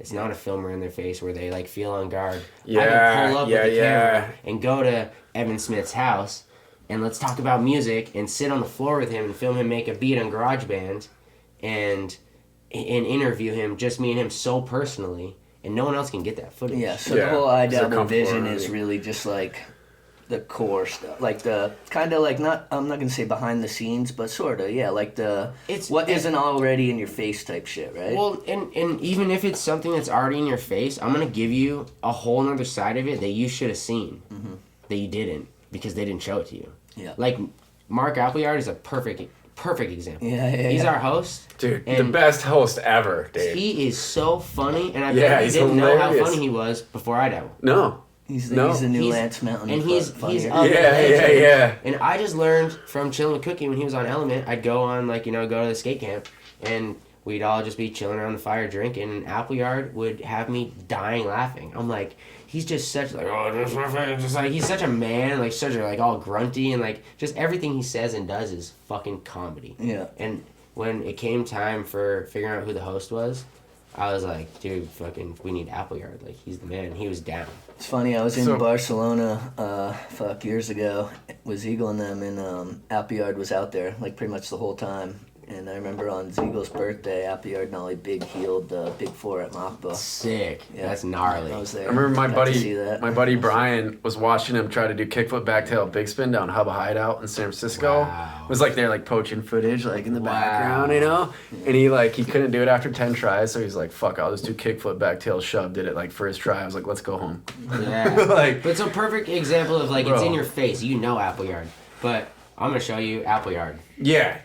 Not just the skating, the like, Right. And like so that's this what guy's a iDabble fucking is G. about. It's about showing you everything, pulling back the curtain. The humanity Like, behind the skateboarding. Yeah, You know? and it's cool too how Yeah. you do like different segments. You know, you'll have like what's in your trunk, or you know, Yeah, just that random is shit cool. Like that is cool. Yeah, Yeah. and we like, you know, if you're out there watching, you're a skateboarder that owns a brand, we give skater-owned brands commercials for free. Oh yeah. Oh wow, It dude. never cost you $1. If you want to Wow. have, like, you know, your video might pop up in between some unseen Tom Penny footage and, you know, Appleyard talking. Yeah. And it's just like, I will never charge you $1. Like, I think that that's how skateboarding should be. Like, there's too many mom and pop skateboard brands out there that don't have the money to pay for thousands of dollars to advertise on the biggest Nationwide places. advertising. And it's like, if you want to run an ad on like a big skateboard website, it costs you a good amount of money. 10 Yeah. grand. And it's only there for a little bit. I don't know how much, but it's only there for a little bit of time. And Yeah.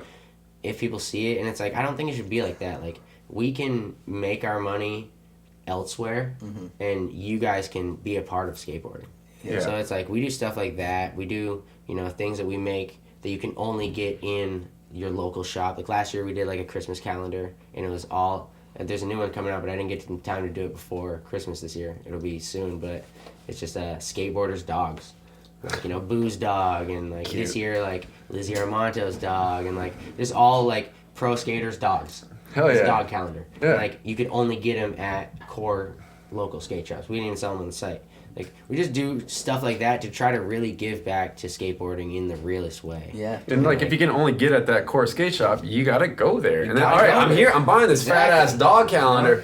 I might as well pick up an extra And I board tell right here. stores, I'll hit them up, and they're Pair like, of we don't have socks. money for stuff. And I'm like, that's fine, bro. Let me send you something. You put it there, you make the money off it. No Let me shit. put your, like you don't have a commercial for your shit? Like, send me your logo. I'll put a sound on it, ooh, and I'll just show your skate shop's Your name brand. for a second. Yeah. Like, let me help you out. Like, that's what I want iDabble to be. I want it to be a place people can come to, and we can help you get seen. It's not going to cost you $1. Yeah. And if you do want to support in other ways, yeah, you want to sponsor the issue where your name is on all the flyers and in the intro and at the credits, have Appleyard say your brand name. Cool. That's a whole other thing. We can do that, but to just be in there and have your shit seen, that's free forever. Hell yeah, that's It's tough. huge, How many actual episodes or volumes have there been? We're on issue 15 dropped just last month, and issue 16 premieres January 28th or 26th. It's cool how whatever you do Sunday the is. openers too, kind of like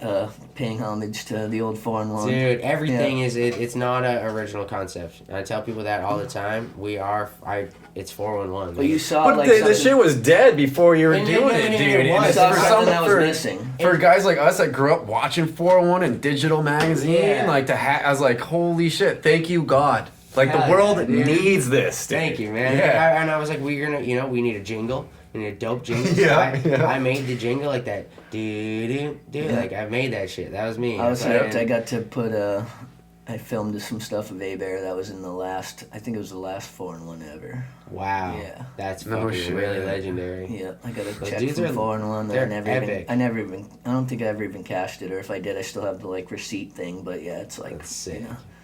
Those dudes are legends, man, and it was Yeah. like they didn't know how to adapt when internet came along, and Yeah. if they were still doing it, I wouldn't be doing what I'm doing. But like, Yeah, it's passing the It's- torch, though. Yeah, and totally, it's dude. totally They're all- different. they're Like, all you go old back and farts now. I'm watch sure they don't 401, wanna it do is that. a lot different, but there are little things like the openers that are in slow mo, Appleyard talking, Yeah. like that's that with a jingle, like that stuff is paying homage to 401. I like how you because guys that's where we still. came from. I don't know if you do it every episode, but in the beginning you'll do like 401 where it's like the opening montage Yeah, of just like I one know, trick but per skater. You know, yeah.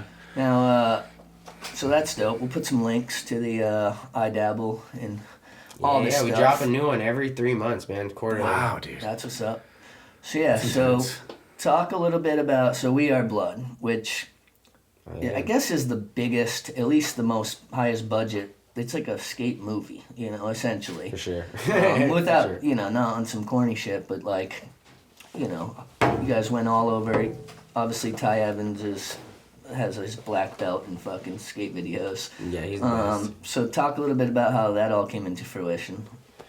Dude, I think that, I was around in skating with those dudes before Mountain Dew got involved. Just, luckily, knowing the Ty's out on these missions, and, he would film something with, my homie Jordy Clot. He filmed something with my homie Jordy walking his dog through the city for this project that he's working on.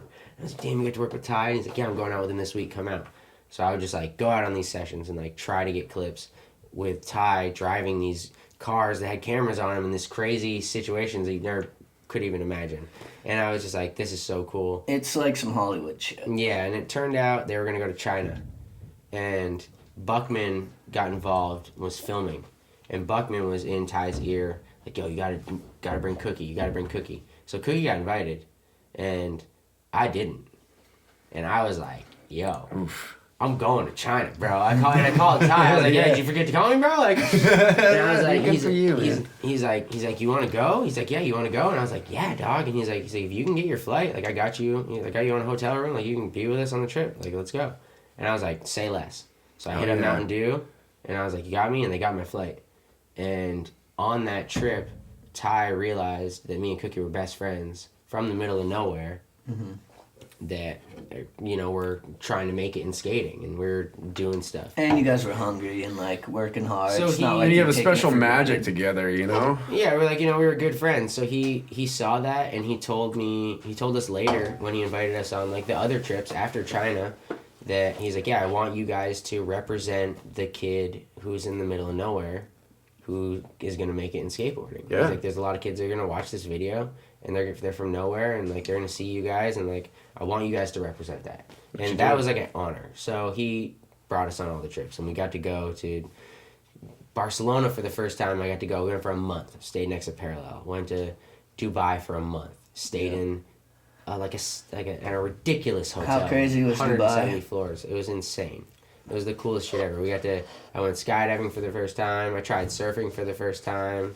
Broke my nose surfing. Did you guys get to skate? Were there spots in Dubai, or is it locked down? Dubai is the best spots ever. I would imagine. You can't skate them normally. Yeah. But Ty had a deal with the government. Prince of Dubai. Oh no shit. To the Dubai, Ty's original idea was some crazy build, if this is a building that's 1,000 feet tall, he was going to build giant mega ramps between buildings and have Bob Burnquist and Danny Way skate between all the buildings. The budget was billions of dollars because they're throw us anything, and he pitched them some crazy shit. They didn't do it, so we went for this other stuff where they're we have this thing called X Dubai, or it's Experience Dubai or Extreme Dubai, where it's all the cool shit, riding the buggies through the desert, and the skydiving, and indoor snowboarding, and all the crazy experiences. And they're if you guys come and do all these things and film your people doing it and put it in the video, we'll pay for your whole trip and give you guys all the access. Weren't they Totally. It's bringing you to spots that were skate stopped and unskate stopping them, letting you skate it, and then skate stopping them again when you left? Yeah, we pull up to a spot and it'd be this,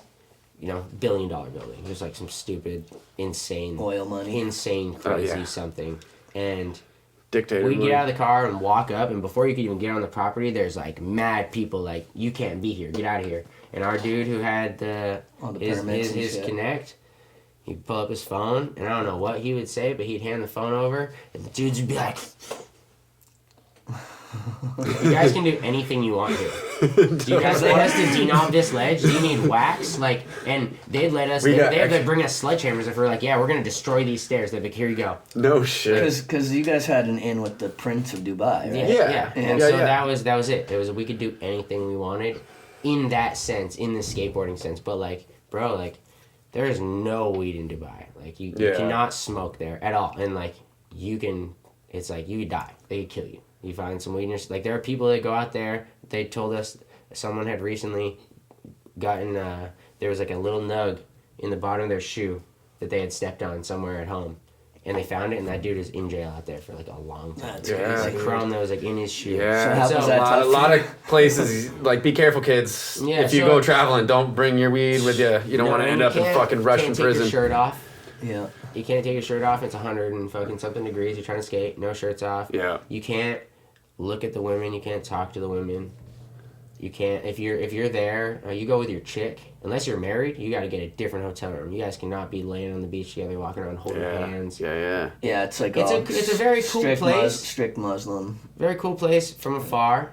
And if you have the money to go, like the trip that we went on was like, I can't imagine what it would have costed to cover my hotel room for that month in that building and just all the extra activities they had us doing.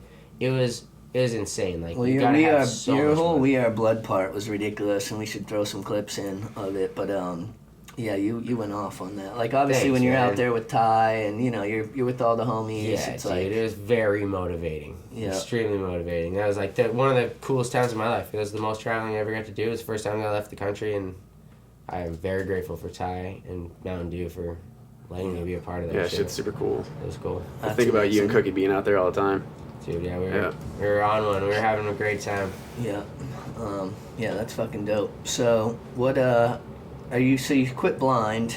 You're kind of just free ranging. Are you still fuck with any other sponsors from the past, or what's your? Yeah, so I still skate for like Grizzly. I skate for Tall Truck, Vermont brand. Like Yeah. Tall Truck takes great care of me. Tall Truck is my biggest sponsor right now. Yep, shout out Devin. Devin does so much good for so many people around That's the good, world. dude. He just spent Christmas in Colombia taking care of like a small village of people that have nothing. Oh, Fed them all, shit, dude. brought them Christmas presents. Go watch Tall Truck's video on that. Yeah, Like, and if there's one wow. sponsor you need, it's a weed sponsor. yeah, that's cool. That's Yeah. that's like super dope. I mean, obviously, like I smoke, so it's nice to not Saves have you, to saves pay a for nice it. grip of money. But to also for it to be a Vermont brand for someone who does so much for the community, Such a cool in dude. Vermont and for people around the world, and has such a big heart. Yeah. Like he's not just some fucking dude who's trying to sell weed and make a buck. Like he cares, and Yeah. he does a lot for a lot of people. He's dude. like a It's- master mason too. I know we were Yeah, at his yeah, house. for sure. really? Yeah, Very we were at his talented house and he made this bricklayer. crazy like stone arch. And I actually, I think I sent Paczynski some of that because Dave's all into that. He built a stone mason, arch. not Yeah. bricklayer. Yeah, Mhm. yeah. Not like Freemason.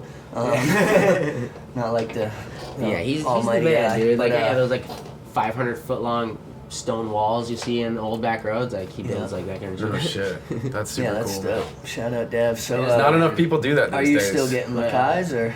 But yeah, so I get like I hit up Lakai a while ago. It was like, yo, I'm not trying to get anything from you. I'm not trying to like be part of anything, but I'm sick of paying for shoes. If you guys are down, hook me up. And the dude Steve over there, the team manager, he's super cool. Couldn't believe it. He's like, yeah, I got you. So Lakai sends me shoes. They keep Oh, me yeah. skating, which Oh, is yeah. awesome because that's what I grew up on. I love Lakai's. Yeah. But yeah, like Brooklyn Projects takes good care of me. It's a skate shop out in LA, and fucking they're on Melrose. And they've been out there for 20 years, and we actually have a video that's coming out in the beginning. They haven't dropped the date. I know the date. Alright. I know where the premiere is. It's gonna be dope. Alright. But it's coming at the beginning of next year, and I've been filming that video part since I said in 2019 I dropped 3 parts. After that, I started I Dabble, and I was like, that was so much work, and I wanted to do it. It was something I wanted to do. I wanted to put out 3 parts in a year. It's just a personal goal. After that, I was like, I'm done. I'm gonna film until I feel like it's right, because who knows how much longer in life, how many parts I'll film where I spend a few years filming it. So Yeah. I've been filming this one since 2019. It's almost 4 years. Who else is And- in the Brooklyn Projects video?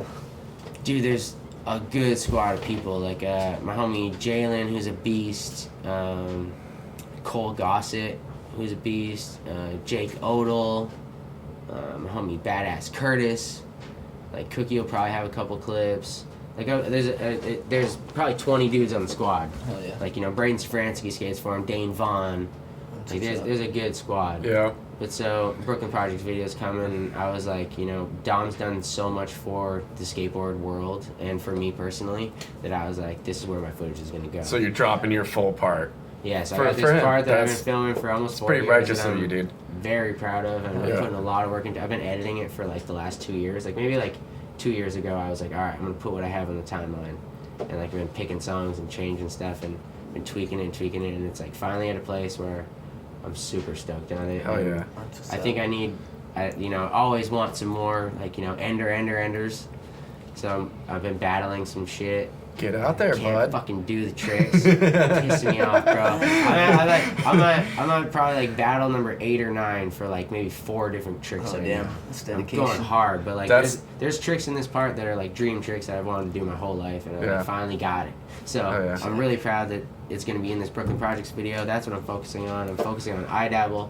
I have a child. I keep that off the internet. I don't post photos of my child or my wife. No one knows about them because I can take all the crazy comments about whatever it is, skating, rapping, but like I think you talk about my wife or my kid, it might be a problem. Yeah. So You I might don't snap the old So- Barry Vermonter might come out in here, So I don't dude. give people ammo like that, but yeah, I have a family. I got another baby on the way. Congrats. Oh, dude, That's congratulations, I'm brother. fucking Welcome to the doing welcome to the things out dad here. to the second power club. Thanks, Yeah. man. Yeah. And but yeah, so that's where I'm at right now. Just living life. Everything's amazing. Out here right now, visiting family. Came for Christmas. Yeah. My mom's doing great. And just dude, just super what's happy. I'm not gonna stop skating anytime soon. That's for sure. I'm going tomorrow to Barre to get film a clip Where- in the cold with Danny. Oh, damn. Yeah. No So shit, jump dude. down Good some old for you. stairs. That's one thing I wanted to ask you. Not the one thing, but are you still jumping these days? You're getting a little Now older, that the video like, part's coming to an end, yeah. I'm jumping more. I'm like, okay, because the young me, that's what I love. I like watching rallies footy. His Yeah. rally's so little and his spots were so big. Every clip, you didn't even need to be in the clip yet. Just static angle. Like, he's about to skate this? Yeah, totally. What the how is he going to skate this? And Yeah. that's my shit. I want clips like that. Yeah. And I've gravitated more You to have like... a few, dude. I have a couple that I'm like super stoked on that are like that now, but there's a lot of stuff like, I don't want to put out the same part I've been putting out. I want people to watch it and be like, I didn't know he skated like that. Or I didn't know he did it like that. So there's like some manual clips I'm stoked on and some ledge tricks I'm hyped on. And Bro. like shit that people don't know that I like maybe would and some Yeah. transition stuff. I've been skating vert. I got Yeah. I got some bowl clips. Yeah. Yeah, I was dude. gonna say. So Yeah. you helped procure the vert ramp up at Bolton.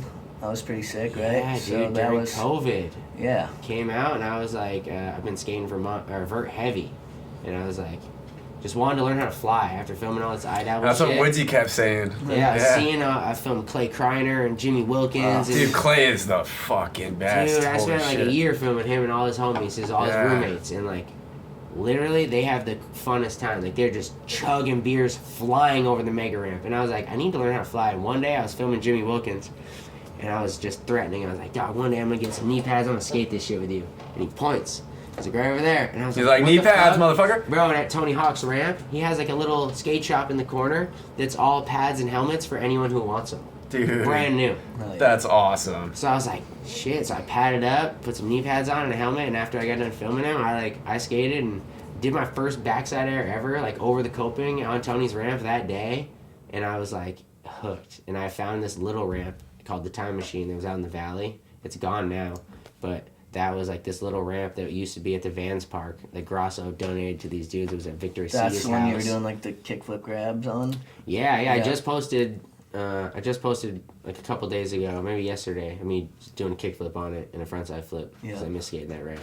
But so I learned how to skate vert there with all these old vert dogs and got knee pads. And when I came to Vermont during COVID to have the baby, I was fiending. I was like, I gotta skate vert. Where can I skate vert? And there was no vert ramp. I was like, I'm gonna build one. So I hit up Cabot and Al's and Darn Tough. Hell and yeah. Fucking Jay's Jay's liquor store, Liquor Mart in Barre, Vermont. Yeah, and just like yeah. What bro, can you, what all can the you do? Vermonters, and I was like, hey, I'm gonna build this ramp, and I don't know what they're gonna be yet, but I'm gonna build this ramp, and it's gonna be dope, and I'll put all the Vermont stickers on it, and like I want it to be built by Vermont for Vermonters, because there is no vert ramp anywhere around here, and we could change that. There could Oh, be like yeah. some serious vert skaters that come out of Vermont because we did this thing. We'll call it Vertmont, and like I like made this whole pitch, and I got all of it covered. All these Vermont brands stood up, and they threw down a bunch of money, and That's they paid for awesome. all the wood, and they paid for enough to pay Dave to build the ramp. Yeah. And I was like, what am I gonna do? Where am I gonna do it?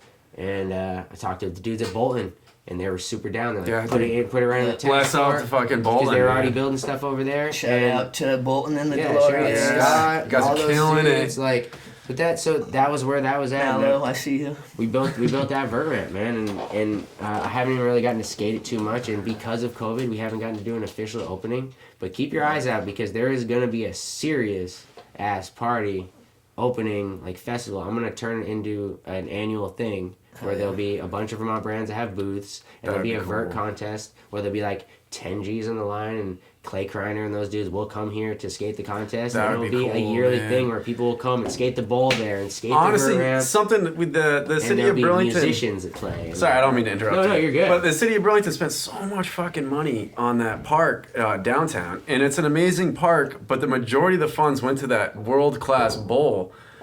But they're not. The city's not doing anything. They could be and- hosting annual competitions, and bringing that'll be skaters all from that around the part of that. world, and helping like younger kids in Vermont, like maybe have a potential at a career, just like you and Cookie, and they're just sitting on it. Well, I think there's a divide because like with our generation, you know, we didn't have the parks, so we had to like fight and rally to get them, and like, you know, we'd get arrested Build our for own. skating and all that, and then like this other generation, you know, came in like real entitled because everything was just like put in their lap. You know, I'm talking to kids who are like 20 and under, you know, and it's like they just think this fucking skate park fell out of the sky and was like always there, you know, type shit. Yeah, And it's yeah. like, you know, it's like these kids need to step their game up. That's They all do, I'm but saying. so does the city of Burlington. If they held an annual competition there, But you it would need- draw But people you need in people from to around be the the world. liaison between the Yeah, you skate need scene someone to and come in the and actual Fair, place. fair. Because Joey fucking politicians Doesn't sitting in the have any office doesn't idea. know. Yeah. Because even though the vert ramp's there, and I've told them the whole pitch and the idea, they won't ever do anything with it until I go to them and say, hey, look, I got 10 brands. They're all going to pay $500 to have a booth at this event where we're going to have all Vermont brands and musicians that play. And Yeah. there's going to be a vert contest. And it's like, it's going to be, you know, it's going to be covered by all the Vermont stuff. And Yeah. I'm going to make a video about it for I Dabble. The world's going to see it. We're going to make an annual contest. It's going to draw people from every state around here every year to come, and guess where they're going to stay? At Bolton. Your in fucking all your business. rooms. Exactly. Yeah. So it's like, that's just the kind of stuff, like, that's where, like, you want to see that shit happen at the bowl downtown? Build the Yeah, deck. Basically, I need to make it happen. Yeah, build the deck and say, listen, Yeah. we need 10 G's so that we can get Clay Kreiner on the fucking plane to come skate this Yeah. bowl. Because Yeah. if you give him $1,000 guaranteed just to show up, and you do that, like, you know, you get 10 G's and you put that between 10 top class dudes, give them a G just to show up, pay for their ticket, they're going to come. They're going to have fun. They Yeah. love doing this shit. Yeah, and Burlington, then all Vermont's of a great sudden, town. You can make a flyer and post it for 6 months to everyone in all the states around here, and you'll pack that place, and there'll be 1,000 people, and you do that fucking every year. And then you partner with the Vermont Beer Company, and you sell beer, and it's Yeah. like, it can all like grow, and it just takes people with motivation, and a lot of people don't have it. Making it happen. I am a fucking just like a super. I have to be creating at this point. It's insane. It gets like worse. It's like an OCD. If I'm like, I can't watch TV for more than like 5 minutes. I'm wasting time. I have to Yeah. either be designing clothes for I Dabble, or filming someone, or editing, or making music, or painting, or skating. I have to be creating something. Yeah. And it's like, it just takes people that are like, okay, I want to see this event, and like, you want to see that event happen? I'll help you fucking do all that shit. Dude, let's fucking do it, dude. Like all 'Cause day, that would like, be 'cause legit. that's the kind of shit. Like that's what I picture. Is like, you know, we bring everyone out. They do the vert contest on the Saturday, and you know, then on the Sundays, down you go to the A Dog, and it's like just a tour around, like, you know, those two places, and it's like it's just Vertmont once a year, and it's just like, Oh, it'd be yeah. cool, cover all the vert shit, and it's like build a scene for it. Yep. I'll film. Yeah, Yeah. But Yeah, so yeah, just you know, go do some shit. yeah. I mean, get yours. Build something. Get yo. yours. Ain't gonna happen if you don't do it. So you know, we won't keep you too long because we know you're only here for a little bit. Yeah, I actually But I don't know. I If, gotta go pretty yeah, soon. yeah. So I don't know if there's anyone specifically you want to give any shout outs to, or Damn, Yeah. I want to shout out everybody. Like, I do. I just want to shout everybody out by name, and I can't do that. But there's so many people that have helped me get to this point, and it's like, it's a huge group collective effort. And like, you know, I don't know, I've like made every dream come true that I could for myself. So I just want to like make other people's shit happen, and it's like that doesn't happen without all the help of all the people that I've done, because it's like now I have all these connections, like you know, like just Vermont wise, like, yeah, shout out Devin, Tall Truck. He's taking care of me and keeping me, at this point, he's keeping me able to skate without having to get a job. And if it wasn't for Tall Truck, who's a Vermont brand, who only fucks with me because I'm a Vermonter, and because Vermonters care about Vermonters, now I get to stay in skating. I'm sure I'd find another weed brand out there, but it's like, I get to be a part of a Vermont thing. Yeah, it It's means green. it means Keep it in more. the family. Yeah, you know, and it's like, so shout out Devin at Tall Truck. Shout out, Al's. Shane over there at Al's. Every time I come into town, they hook it up. I can't believe it. Like, they hook it up so hard. All they do is take care of me in there, and that's like my favorite place. We all grew up eating Al's when we go skate. Best burgers, fries, and dogs in town, so right to there, show up and be man. able to eat, that's dope. Cabot sends me all kinds of cheese. Best cheese I like, there is. Darn Tough is dope. All these socks. Vermont brands, they're the best, and it's like that's like why that's the main reason I wanted to come do this. Like I'm as well as just fucking with anything you're doing, you're someone I grew up looking up to. Obviously I want to help support that, and I have a platform to be able to do that, so I'm going to. Yeah. But like, this is a Vermont thing to me. I see this as a fellow Vermonter doing some shit for Vermont. Yeah. And so it's like, shout out you. Thanks for doing this, and I really appreciate you coming out. This is been not an easy thing to do. So we've been really looking forward to having you on, and it's just awesome. Hopefully you'll be back on again, because always down, we got stories for days. So it's it's just scratching the surface, and I appreciate the shit out of it, and fucking love you guys. I love Vermont, love all of you. Yeah, no doubt.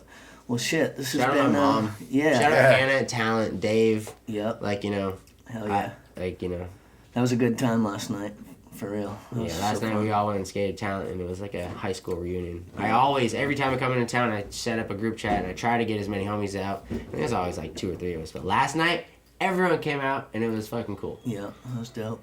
Also, shout out my grandma, because I have an affinity with Christmas sweaters. I love wearing them at Christmas. Yeah, and she made me a Christmas sweater this year. And then she also sewed me this. So my grandma hand sewed this right here. Dude, I'm so jealous. It's insane. And then look at the custom I Dabble logo on the back with all this crazy fabric. Dude, your grandma did the custom logo? She did all that. Wow, dude, your fucking grandma's super Right? cool, bro. Insane.